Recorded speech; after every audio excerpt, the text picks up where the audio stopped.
think the problems are many. One, we lack trainers and teachers to properly develop the fighters. We suffer from bad equipment or equipment that's really not usable in our gyms for our fighters to train. Our amateur program is in shambles and receives little support from our government and other people. But the reality is that fish rots from the head down. I strongly believe that. And the biggest issue with boxing in Ghana is the lack of leadership and a lack of a plan to push the sport forward. And that falls squarely on the Ghana Boxing Authority, the GBA, and the Ghana Amateur Boxing Federation. I think in the case of the Ghana Amateur Federation, a lot of that has to do with the support that they're getting and a lack of oversight, I believe, too. I mean, we can expand on that, but the bulk of the major issues in Ghana boxing fall squarely on the shoulders of the Ghana Boxing Authority. Analytics and the numbers we see, the sport is trending in the right direction. I mean, there is more interest in the sport, at least in the United States, than there has been in many, many years. You know, recent surveys that have been done show that the sport is on par with soccer, football, and and ahead of hockey and a lot of other popular national sports in the United States. In fact, boxing is the fourth most popular sport among Generation Z in the U.S. today. So I don't think that this fight is not going to save boxing, but this is a fight for that generation, that younger generation, because you have Gervonta Tank Davis, who is the biggest young star in the sport. I mean, a superstar. He has sold out all across the country, is a pay-per-view star who's come up under Floyd Mayweather, and not just a sellout, a box office star, but this is an undefeated fighter who has won world titles, 5 world titles in 3 weight divisions. And then you have Ryan Garcia, who's also undefeated, who has close to 10 million Instagram followers, another huge young star. So the two of them facing off it's probably the biggest fight in boxing. We're excited to present it to the fans, and we expect fireworks on that night. It's a fight that will surely help the sport and bring a lot of viewership to the sport, but it will not save the sport. I have heard that since 2007, I can go back when Floyd Mayweather fought Oscar De La Hoya, they were saying that was the fight to save boxing. And, the boxing is still alive. If I'm on my deathbed in 1 year and I'm still around 16 years later, I shouldn't be on that deathbed. So I don't think this is a fight to save boxing. I just think that it's a huge, huge fight. I agree with you that we have not had enough of young prime fighters facing each other, but I believe that this is a fight that will lead the way for others to take that opportunity, to take the chance to put their undefeated records on the line and face the best. And I think it sold very well. Mayweather, it's funny because Mayweather versus Pacquiao, when they were first talking about that fight back in 2010, the fight happened in 2015. When they were first discussing it, each fighter was guaranteed $25 million each, and or 50 million, I'm not sure, but it was an enormous amount of money in 2010. Well, when they finally fought in 2015, the fight broke every record. Floyd Mayweather took home nearly $400 million. And Manny Pacquiao took close to $200 million. So, sometimes demand is a funny thing. It may seem like there may have been a good time for that fight to happen, but in reality, it was so much bigger later on. Now, that said, I am confident in telling you that I believe you will see Spence versus Crawford sooner than you think. The promoters in general, promotion in boxing has its pluses and it has its minuses. And what has happened over the years, what has really hurt the sport, and what we at Premier Boxing Champions are trying to elevate and remove the sport from, is where the promoter, there was a time when it was the boxer's manager who would negotiate the fights, who would, whether it be with the television or with the venue, and the promoter's job was just to be an event coordinator. They were there to promote the fight. And then somewhere along the line, you had people who realized that, well, if I have a relationship with the network or a certain platform, then fighters will have to sign to me in order to fight on that platform. And so as a promoter, if I have that relationship, then I can make fighters sign long-term contracts with me where I get to control everything because I have the relationship with the network. And that's what we've seen happen. So at Premier Boxing Champions, what Al Heyman's mantra is that you don't need to sign a long-term contract with a promoter, especially in this day and age of social media, where networks also promote. What does a promoter really do besides stand on the podium and talk about himself or what great thing he has done? You don't need them in this day and age. So, a promoter should be the person that handles the logistics, should handle the events, but that money from the network should come to you, and then you pay everybody else because you are the star of the show. You are the product, and you are the reason why people are here. And that is what Al Heyman did with Floyd Mayweather. And Mayweather, at one point, he was arguing with his promoter at the time, Top Rank, because he wanted 20 million for a fight. They told him they could only pay him 10. He left the promoter. He made 25 million for that fight. And as we discussed, he went on, went from making 25 million a fight to 100 million a fight. 200 million a fight, 300 million a fight. So, so I do believe that while promoters do help the sport in certain ways, that aspect of their job is something that is hurting the fighters and in turn causing a rift, because if I have a contract with this network and you have a contract with this network and this fighter, then it becomes just a game of tug of war. And then in the end, the fans are the real losers. Let's talk about the Amateur Boxing Federation first of all. I mean, let's deal with that first, and then we'll move to the bigger issue. I really think that the biggest problem with amateur boxing in Ghana is the lack of support, from the government.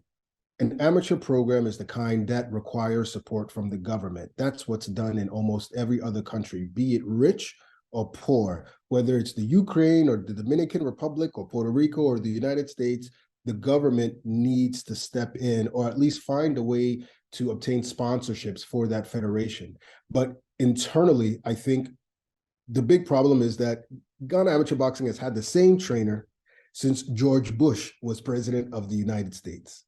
And, the even longer than George Bush, I believe since Bill Clinton was the president of the United States. We've had one medal in 29 years. I mean, that is disastrous for a country that has produced so many great world champions. It's just disturbing given our rich history in amateur boxing and boxing in general. I mean, this is a sport where we've excelled on the international level beyond any other sport in Ghana. That's a fact. We had Ikorte, who was a splendid amateur boxer. His brother won the silver medal. His older brother won the silver medal at the Olympics. And now we're celebrating Tichy for breaking a drought of nearly 30 years, which coincides with the arrival of our current coach. So I think the solution has to come from the very top, the sports ministry. And, they should be the ones assessing the current situation, looking at the current team, the coaches and so forth, and making sure that their needs are met. And unfortunately, it just seems to be on the back burner, and it's really troubling given the amount of success Ghana boxing has had, internationally, and the amount of glory that Ghana boxing has given the country. Again, more so than any other discipline in Ghana. Quite a bit to say about the Ghana Boxing Authority, because quite frankly, I am really, really disturbed with everything that is going on right now with them. I think that with the GBA, we've had a long line of regime issues with certain regimes, but this current one may be the worst of them all. And I know that people from the outside have gently tried to steer them in the right direction or offer advice or whatever they can do, and they've been met with such pushback that I think that this must be said. Other than securing funding and sponsorships, for what I don't know, because the terms of these things are about as transparent as a concrete wall. Other than doing that, they've done nothing to push the sport forward. You have a president of the GBA who has managed to draw the ire of many in the sport because he's abrasive and he has a very self-serving style of leadership. Look, the fees for stakeholders, the managers, promoters, fighters, referees, trainers have tripled under this new regime. Uh, you have IMAX Media Group. They pledged $1.7 million over 5 years in sponsorship money for Ghana Professional Boxing, the Ghana Boxing League. That's $340,000 a year. Now, they would have us believe they're spending this money on shows and the needs of the GBA, but if you can point to $340,000 worth of work in Ghana boxing, then we don't need to be sitting here having this conversation. I mean, it's absolutely absurd. That professional boxing league is poorly run. The matchmaking is unimaginative. And more important, when you, as a supposed authority, the overseer and regulator of Ghana boxing, are putting on shows, boxing shows in Ghana, then you are acting as a promoter. And thus, you are now competing with the very people that you have been commissioned to help. And you can imagine all the turmoil that has brought. Fighters are paid about 1,000 cities per show. So again, where is this $340,000 going? And the lack of transparency to me is troubling. And I'm sure it's troubling to Ghana boxing stakeholders. A lot of promoters and managers in boxing in Ghana boxing have instructed their fighters not to compete in this league, to boycott the league. So you now have a diluted product. It just seems to me that their goal is to make as much money as they can and get out of town after 4 years, or maybe come back for another 4 years so that they can get some more money. But if you allow me, let me just give you a couple examples of not just what I discussed. Sure thing. Go ahead. Yeah.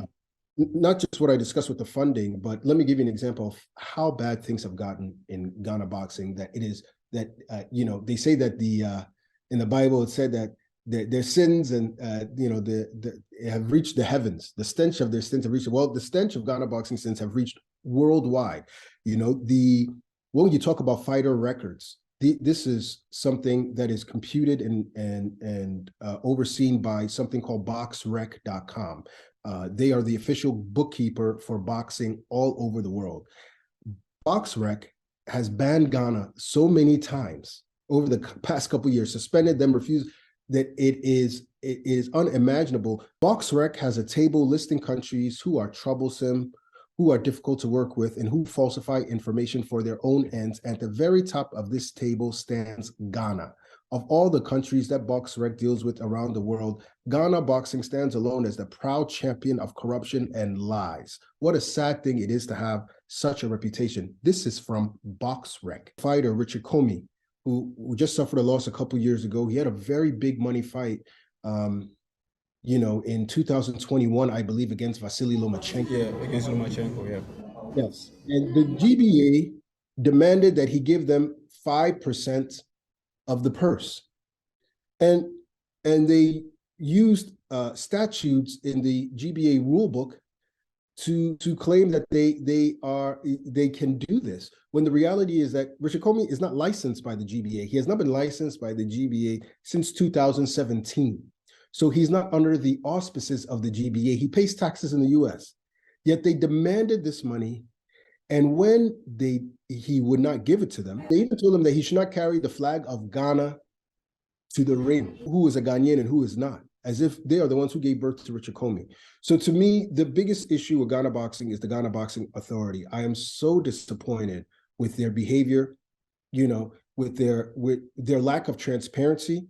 The only thing that is transparent about the GBA is that their goal is to secure funding for themselves. That is the only thing that is transparent about everything they're doing. They don't even respect the boxing fans and the public enough to hide their intentions. They're not doing anything to show that they're trying to push the sport forward.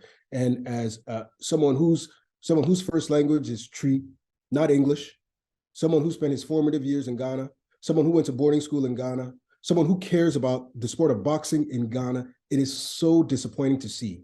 And whenever someone stands up and says something, they belittle them, they talk them down, they ignore it, but something has to be done. So I urge all the journalists, sports journalists in Ghana, and all the media members to take a stand and let them know that what they're doing is entirely unacceptable. He was here at Isaac Dobe's fight, running around with the flag. You wouldn't even know it was a president.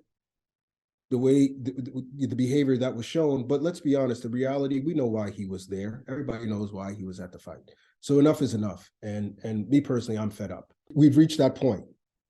We've written articles. We've done everything we can to gently plead for Ghana boxing to turn the right way. I fell in love with boxing when Azuma Nelson knocked out Jeff Fennick in 1992. To see what Ghana boxing has become now is so disheartening.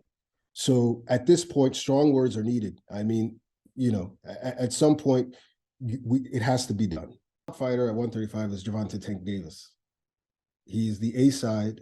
He is the biggest moneymaker in that division, arguably in the sport in the United States. And so he is the A side. And when you are the top dog, others should be fighting to get your position. He shouldn't be having to fight or struggle to fight you. You rather should be trying to get to where he is at. I don't think we should look past Ryan Garcia, because that is truly a tough fight. However, Devin has his own tough fight against Vasily Lomachenko. And if he's victorious, my understanding, at least as his father and manager said, is that he will be a free agent after that fight. So hopefully that will allow for negotiations to take place without some of the hindrances that we typically encounter in boxing. If that is in fact the case, because I've heard a lot of boxers who believe they are free and are not, but if that is in fact the case, then we shouldn't have those roadblocks. But we'll see. Both of them have very, very tough tests ahead of them. But if both come out on top and both remain in the lightweight division, I see no reason why that fight can't happen in the next year.